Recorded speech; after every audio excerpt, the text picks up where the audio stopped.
Hello guys, welcome to Swati Coaching Point. Today we are going to discuss the class 8th chapter number 1, that is crop production and management. I have created 4 parts of this video. Links are in the description box. Today we are going to discuss about irrigation. If you are new on my channel, then please do like, share and also subscribe. Today we are going to discuss about irrigation. What is irrigation? So let's start our today's video. All living beings need water to live. Water is important for proper growth and development. Water is absorbed by the plant roots. Along with water, minerals and fertilizers are also absorbed. Plants contain nearly 90% water.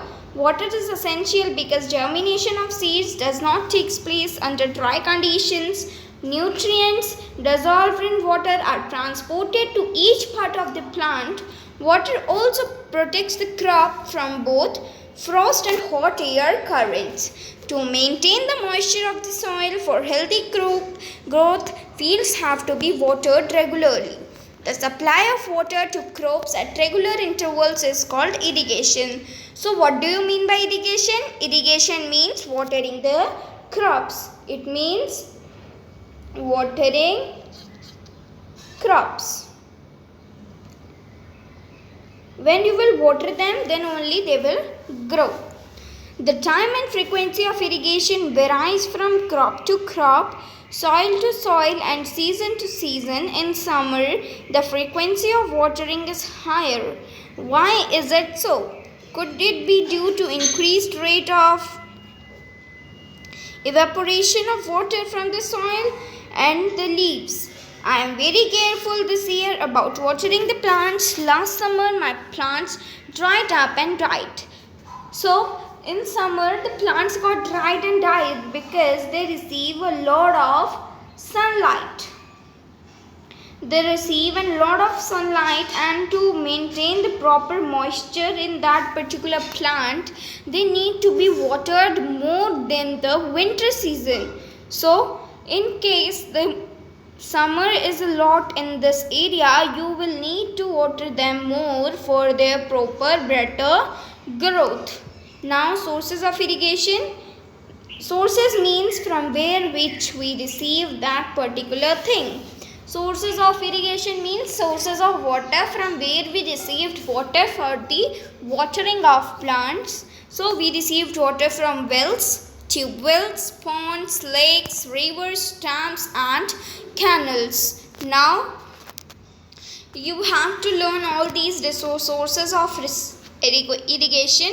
Now today we are going to learn about traditional methods of irrigation. First of all, we have discussed about irrigation. Now we are going to discuss about traditional methods for irrigation. The water available in wells, lakes and canals is lifted by different methods and different reasons for taking it to the fields. Cattle or human labor is used in these methods, so these methods are cheaper but less efficient. The various traditional methods are. So the method for the irrigation of plants which are used in rural areas. Traditional methods are those which are used in rural areas, not in cities. It is as not well developed. So those which are used in rural areas are moat, chain pump, rahat and thekli. So as you can see the diagram of this moat, here this one person pulls the rope and the vessel absorbs water from the well and the another person waters them. Then when the water vessel is filled with water, then the another person again stretch this rope and it comes out and water to the plants. It was the first method, that was moat. Chain pump, as you can see the diagram up here, it is done with the help of a chain. Now dhekli. What is dhekli? This is the diagram of dhekli, as it is done with the help of a wood stick. Okay. Now then rahat, which is done by using a cow or buffalo, which pulls the water and irrigate the crops. Pumps are commonly used for lifting water. Diesel, biogas, electricity and solar energy is used to run these pumps. So the pumps are, these all methods are used in the traditional methods, as we have discussed that these rural are used in rural areas. Now it comes modern methods of irrigation. What are modern methods for irrigation?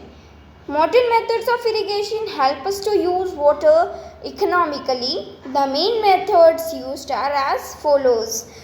So the traditional methods are which are used in towns, cities and in the states also for watering the plants, and some are using the traditional method which is being used in the rural areas. First method is sprinkler system.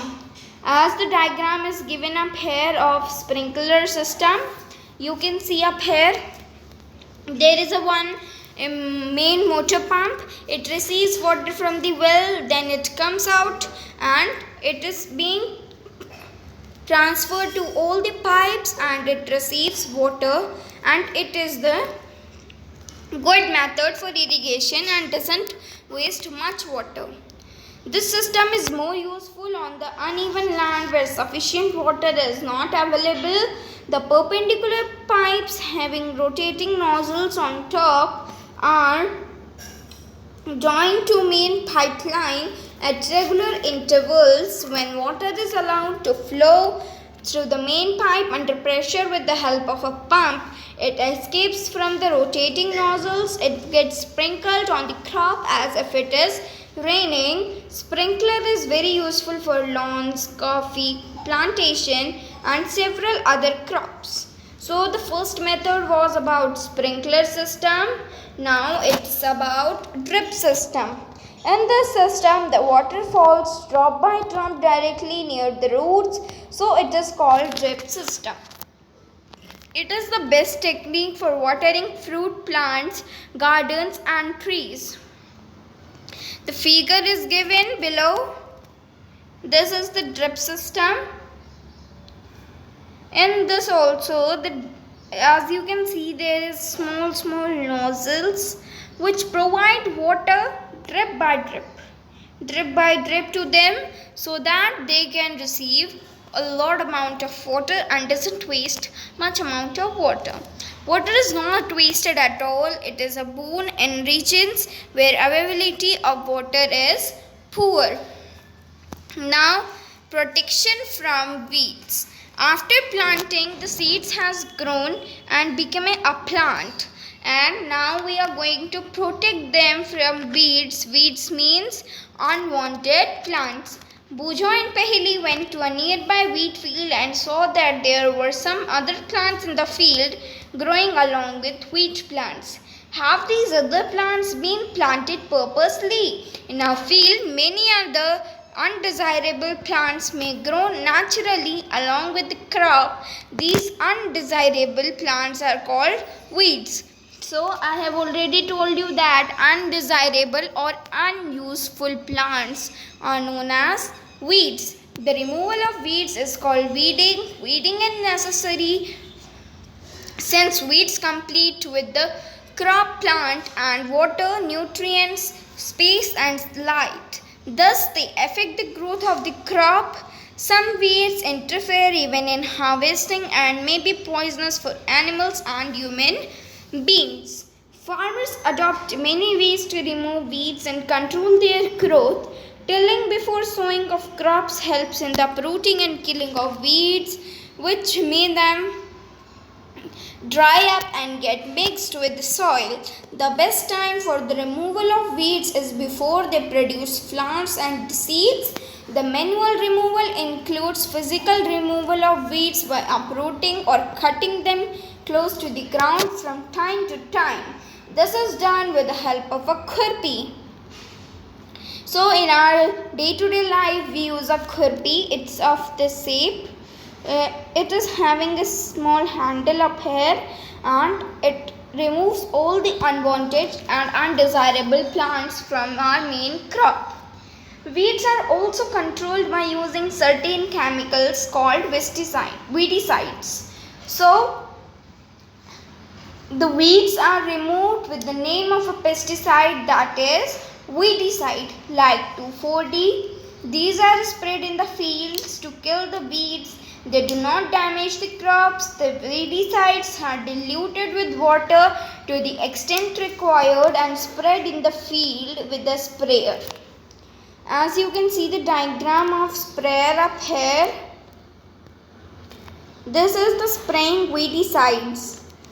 In this machine it is having weedicide and it is being sprinkled on the plants and the unwanted plants are being removed. Do weedicides have any effect on the personal handling the weedicide sprayer? As already mentioned, the weedicides are sprayed during the vegetative growth of weeds before flowering and seed formation. Spraying of weedicides may affect the health of farmers, so they should use these chemicals very carefully. They should cover their nose and mouth with a piece of cloth during spraying of these chemicals, as these chemicals are not harmful for plants, but these chemicals are harmful for humans. It doesn't harm anything to the main crop. It only harms the humans and weeds. So, in this video we have discussed about irrigation, traditional method of irrigation and the modern methods of irrigation and protection of weeds. We will discuss in next class about harvesting. It means cutting off crops. Bye bye. Meet you in next video. Thanks for watching.